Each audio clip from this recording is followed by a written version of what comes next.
প্রতিদিনের রান্নায় নতুন কী করা যায় এ কিন্তু একটা বড় প্রশ্ন। আজকে নিয়ে চলে আসলাম সয়াবিনের একদম নতুন একটা রেসিপি। আশা করি আপনাদের ভালো লাগবে। এখানে সয়াবিনগুলোকে আমি সেদ্ধ করে নিয়েছিলাম। এভাবে ভালো মতন জলটা চিপে নিয়ে, মানে একদমই জল যেন না থাকে সেইভাবে মিক্সার গ্রাইন্ডারে দিয়ে দিলাম। 6 থেকে 7 কোয়া রসুন দিলাম, লবণ দিলাম, লাল লঙ্কার গুঁড়ো দিলাম। এইভাবে আমি কিন্তু এগুলোকে বেটে নিয়েছি। একদম মিহি পেস্ট হবে না, একটু দানা দানা থাকবে। এবার এগুলোকে আমি বাটির মধ্যে নিয়ে নিলাম। নেওয়ার পর আমি এর মধ্যে পেঁয়াজ দিয়ে দিচ্ছি। পেঁয়াজটা দেওয়ার সাথে সাথেই আমি এর মধ্যে কাঁচা লঙ্কা কুচি দিয়ে দিচ্ছি, একদমই কুচিয়ে নিয়েছিলাম, সেগুলো দিয়ে দিলাম। ঝালটা যে যেমন পছন্দ করেন তেমন অ্যাড করবেন। এর মধ্যে এবার আমি দিয়ে দিচ্ছি সামান্য পরিমাণে একটু গরম মশলা পাউডার, সেটা 1/2 চামচ হবে। এর মধ্যে রসুন কাঁচা লঙ্কা বাটা দিচ্ছি ছোটো 1 চামচ, টমেটো বাটা দিচ্ছি বড় 1 চামচ, তার সাথে পেঁয়াজ বাটা দিচ্ছি ছোটো 1 চামচ। এর মধ্যে আমি বেসন দিচ্ছি 3 টেবিল চামচ। দেওয়ার পর এগুলোকে একসাথে করে আমি মাখা শুরু করব। বেসনটা যতটা দিয়েছি তারপরেও কিন্তু বেসন লাগতে পারে, সেটা কিন্তু নিজেকে বুঝতে হবে। এখানে দেখুন সয়াবিনের মধ্যে একটা জলজলে ভাব রয়ে গিয়েছে, সেজন্য মাখাটা আমি বন্ধ করে দিলাম। আমার মনে হচ্ছে এর মধ্যে আরও 2 টেবিল চামচ মতন বেসন দিলে পরে জিনিসটার বাঁধনটা ভালো হবে, সেজন্য আমি আবারও এর মধ্যে কিছুটা বেসন কিন্তু অ্যাড করে দিলাম। এটা অবশ্যই নিজেকে বুঝে নিতে হবে। আমি যদি নিজে বলে দিই 5 টেবিল চামচ বেসন দেবেন, সেটা আপনাদের কিন্তু সয়াবিনের পরিমাণ অনুযায়ী নাও লাগতে পারে, সেজন্য আমি এটা বলছি না। আপনারা এটুকু মনে রাখবেন, যখনই এটা একদম ড্রাই হয়ে যাবে তখনই কিন্তু মনে করতে হবে এটা তৈরি হয়ে গিয়েছে। এই সময় যদি একটু লবণটা দেখে নেন তবে বেশ ভালোই হয়। এভাবে আমি একটা স্টিলের থালার মধ্যে সামান্য একটু তেল হাত দিয়েই মাখিয়ে নিচ্ছি। আপনাদের কাছে ব্রাশ থাকলে পরে আপনারা সেটাও ব্যবহার করতে পারেন। এবার যেটা করছি, এই সয়াবিনের যে পুরটা সেটা আমি এই থালার মধ্যে একটু একটু করে ছড়িয়ে দিচ্ছি। হাত দিয়ে ভালো করে চারিদিকে এভাবে ছড়িয়ে দিতে হবে, যেন এটা খুব সুন্দর সমানভাবে থালার প্রত্যেকটা কোণার মধ্যে চলে যেতে পারে। এভাবে হাত দিয়ে ঘুরিয়ে ঘুরিয়ে বারবার করে যদি দেওয়া যায় তবে কিন্তু প্রত্যেক দিকে খুব সুন্দরভাবে এটা গেঁথে যাবে বা বসে যাবে। এটা দেখুন করা হয়ে গিয়েছে। এবার একটা চাকু দিয়ে এগুলোকে কেটে নিচ্ছি। খুব যে পারফেক্ট শেপ আসবে সেটা কিন্তু নয়, আবার যে একদমই ভালো লাগবে না সেটাও নয়। আমি কেটে দেখাচ্ছি, আপনারা দেখলেই বুঝতে পারবেন। ঠিক যেমন আমাদের ধোকার ডালনা হয় তেমনই কিন্তু একটা খুব সুন্দর স্কোয়ার শেপ এটা চলে আসবে। এভাবে আমি কেটে নিচ্ছি।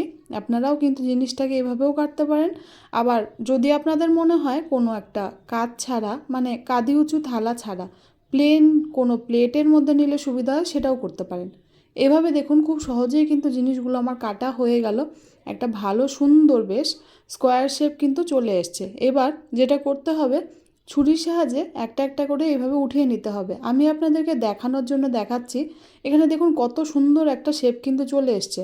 এগুলো নিয়ে একদমই টেনশন করতে হবে না। এগুলো কিন্তু যখন আমরা তেলের মধ্যে দেবো বা ভাজবো তখন কিন্তু দেখতে আরও সুন্দর হয়ে যাবে। কেউ বলতেই পারবে না কাটার সময় শেপটা এরকম হয়েছিল। একদম সুন্দর চৌকো শেপের হয়ে যায়। এখানে প্রত্যেকটা আমি একটা প্লেটের মধ্যে রেখে দিয়েছি। এবার কড়াইতে তেল গরম হতে দিয়ে দিলাম। তেলটা যখন বেশ ভালো মতন গরম হয়ে যাবে তখন গ্যাসের ফ্লেমটাকে লো করে দিয়ে তারপর এক এক করে এগুলোকে হাত দিয়ে আমি ছাড়তে থাকবো। একটা কথা অবশ্যই বলে রাখি, কোনোটাই যেন কোনোটার গায়ের সাথে না লেগে যায় সেইভাবে করবেন। অনেক সময় হয় কি, এই ধরনের রান্না যখন আমরা করতে যাই একটা একটার সাথে লেগে গেলে পরে তখন ভাজাটা কিন্তু ভালোভাবে উঠতে চায় না, এটা অনেকেই বলে থাকেন, তাই আমি এই কথাটা বললাম। এবার এক পিঠ হয়ে যাওয়ার পর তারপর কিন্তু আর এক পিঠ আমরা ভালো মতন উল্টে পাল্টে নেব। এখান থেকে দেখলেই বোঝা যাচ্ছে বেশ সুন্দর বাদামি রং কিন্তু চলে এসছে। এই সময় কিন্তু বাকিগুলোকেও এভাবে উল্টে পাল্টে নিতে হবে। আপনারা নিজেরা দেখলেই হয়তো বুঝতে পারছেন যে এটা কত সুন্দর হয়েছে। বাঁধনটা মানে ওই বেসনের যে মাপটা আমি বললাম সেটা সেটা যদি ঠিক থাকে তবে কিন্তু হাতায় করে এভাবে ভীষণই সহজে এগুলো উঠে যাবে, কোনো অসুবিধা হবে না। আবার বেসনটা যদি খুব বেশি পরিমাণে চলে যায় তবে কিন্তু বেশ একটু মোটা ভাব চলে আসে, তখন খেতে আর ভালো লাগে না। যাই হোক, আপনারা বুঝেই দেবেন আশা করি। এবার আমি ভাজা হয়ে গিয়েছে, খুব সুন্দর লালচে রঙও চলে এসছে। এবার এগুলোকে এক এক করে উঠিয়ে নিচ্ছি। এই তেলের মধ্যে কালো জিরে, শুকনো লঙ্কা, তেজপাতা একসাথে ফোড়ন হিসেবে দিয়ে দিলাম। যখন ফোড়নটা একটু গরম হয়ে গেল এর মধ্যে কেটে রাখা আলু দিয়ে দিলাম। আমি আজকে খোসা সহই আলু কেটেছি, বেশ ভালোই লাগে এই আলুগুলো। একদম ধুয়ে পরিষ্কার করে নিয়ে আলুগুলোকে আমি ভেজে নিচ্ছি। সামান্য নুন আর 8 টিস্পুনেরও কম হলুদ গুঁড়ো দিয়ে দিলাম। একসাথে এগুলোকে একটু লাল হওয়া অবধি ভেজে নিতে হবে। আলুটা খুবই ছোট, তাই সেদ্ধ হওয়া কোনো ব্যাপার নয়, একটু ভালো মতন ভাজলেই নরম হয়ে যাবে। এর মধ্যে পেঁয়াজ বাটা দিয়ে দিচ্ছি। একটা ছোট সাইজের পেঁয়াজকে বেটে নিয়েছিলাম, সেটা দিলাম। আদা, রসুন, কাঁচা লঙ্কা একসাথে বেটেছিলাম, সেটা দিয়ে দিলাম 3 টেবিল চামচ। আর একটা টমেটোও আমি এখানে বেটে নিয়েছিলাম, সেটাও কিন্তু এর মধ্যে দিয়ে দিয়েছি। এগুলো ভাজা হতে থাকুক, চলুন ততক্ষণ একটা মশলার পেস্ট তৈরি করি। আমি এখানে একটা বাটির মধ্যে হলুদ নিয়ে নিলাম, সেটা নিয়েছি 1.5 টেবিল চামচ। ধনিয়া পাউডার নিলাম 1 টেবিল চামচ। জিরা পাউডার নিলাম 1 টেবিল চামচ। কাশ্মীরি লাল লঙ্কার গুঁড়ো একটু রং হওয়ার জন্য নিলাম 1 টেবিল চামচ। আর লবণ। সব কিছুকে একসাথে দিয়ে একটু জল দিয়ে গুলে নিচ্ছি। এটা কিন্তু খুব বেশি পাতলা করবেন না, তবে কিন্তু কাঁচা যে গন্ধটা থাকে মশলা সেটা কিন্তু বেশ ভালোভাবে চলে আসবে। তো খুব অল্প জলেই গুলে নিয়েছি। গুলে নিয়ে আবারও মশলার বাটিটাকে এভাবে ধুয়ে একটু জল দিয়ে দিচ্ছি। যখনই আমরা মশলার এভাবে পেস্ট তৈরি করি তখন খুব বেশি প্রথমেই পাতলা না করাই ভালো, এতে করে কিন্তু মশলাটা ভালো মতন ভাজা হয় না। এবার আমি এর মধ্যে সামান্য পরিমাণে একটু জিরা বাটা দিয়ে দিচ্ছি, যেটা আমি পাটার মধ্যে বেটে নিয়েছিলাম শিলনোড়াতে, সেটা দিয়ে দিলাম 1 টেবিল চামচের মতন। এটা অবশ্যই দেওয়ার চেষ্টা করবেন, আর একান্তই যদি অসুবিধা থাকে তবে আর দেওয়ার দরকার নেই, কিন্তু কাঁচা জিরা বাটাটা দিলে কিন্তু খুব সুন্দর একটা স্বাদ চলে আসে। সামান্য লবণ দিলাম, আমার মনে হলো লবণটা একটু কম। লবণটা দেওয়ার সাথে সাথেই আমি এখানে কিন্তু ভেজে রাখা সয়াবিনের ধোকাগুলোকেও দিয়ে দিলাম, দিয়ে এভাবে জলটা দিচ্ছি। জলটা দিয়ে এভাবে একটু মিলিয়ে নেব। আমি নুন দেওয়ার সাথে সাথেই কিন্তু ধোকাগুলোকে দিয়েছিলাম, এক ফোঁটাও মিলাইনি, কেন কি আমার মনে হলো লবণটা কম। তো এর মধ্যেও যেন লবণটা বসে যায়, তাই জন্য শুকনোভাবে মিশিয়ে তারপর কিন্তু জল অ্যাড করলাম। এর মধ্যে একটা চিড়ে রাখা কাঁচা লঙ্কা দিচ্ছি, তার সাথে গরম মশলা পাউডার চলে গেল 1 টেবিল চামচের মতন।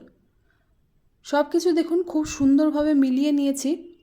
এবার যেটা করতে হবে, আমি এটাকে ঢাকা চাপা দিয়ে দিচ্ছি। এটা যেহেতু সয়াবিনের একটা বড়ার তরকারি বলতে পারেন বা সয়াবিনের কোফতাও বলতে পারেন এটাকে, তো এটার মধ্যে ঝোলটা কিন্তু ভালো মতন বসতে হবে। সেজন্য ভালো হয় যদি ঢাকা চাপা দিয়ে 7 মিনিট মতন এটাকে হতে দিতে থাকেন। এটা মোটামুটি 7-8 মিনিট যদি একটু লো ফ্লেমে হয় তবে কিন্তু বড়ার মধ্যে খুব সুন্দরভাবে ঝোলটা ঢুকে যায় আর মশলাটাও দারুণভাবে কষে যাবে। কত সুন্দর একটা রং চলে এসছে দেখুন। এটা কিন্তু দারুণ একটা রান্না। আমরা অনেক সময় সয়াবিন থাকলে পরে ভাবি যে কি করব, নতুন আর কী বা করা যায়, সেই তো সয়াবিন দিয়ে একঘেয়ে রান্না। কিন্তু আজকে আপনাদের সাথে যেই রান্নাটা ভাগ করলাম সেটাকে সয়াবিনের ধোকা বলতে পারেন কিংবা সয়াবিনের কোফতা, যেটাই বলুন না কেন, সত্যি বলছি দারুণ খেতে হয়। গরম গরম ভাতের পাশে যদি এটা বানিয়ে নেন দুপুরবেলা বা রাতের বেলায়, আর কিছুই লাগবে না, এতটাই সুস্বাদু হয়। আর সয়াবিনের প্রোটিন সম্বন্ধে আমি আর নতুন করে কি বলবো, মাছ মাংস সব কিছুর মতোই সমতুল্য প্রোটিন কিন্তু সয়াবিনেও রয়েছে। আপনারা বানিয়ে দেখুন, বিশেষ করে ছোটোদেরকে দিতে পারেন, খুব ভালো লাগবে তাদের এই রান্নাটা।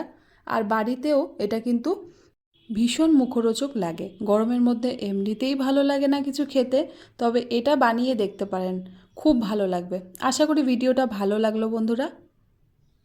ভালো লাগলে সকলের কাছে একটাই অনুরোধ, আমার চ্যানেলটাকে অবশ্যই করে সাবস্ক্রাইব করে দেবেন বন্ধুরা, আর তার সাথে সাথে ভিডিওটা একটা লাইক কিন্তু চাই।